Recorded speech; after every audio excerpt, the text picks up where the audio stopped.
और press conference करवाई ऐसी कि इमरान खान खुदा ना खास्ता उसने मजहब की तौहीन किया।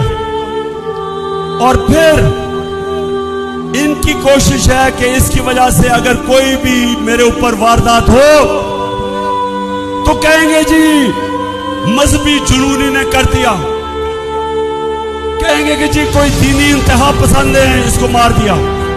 ये इनका प्लान है। लेकिन मैं आज आप सबको कह रहा हूं, सारे पाकिस्तान में मैं फिर रहा हूं, मुझे अपनी जान से ज्यादा मुझे पाकिस्तान की आजादी की फिक्र है। मेरा ईमान है कि जब तक अल्लाह फैसला नहीं करता इंसान दुनिया से नहीं जाता। दूसरा, मेरा ये ईमान है कि मौत बेहतर है गुलामी से, इससे बेहतर है मर जाओ गुलाम रहने से।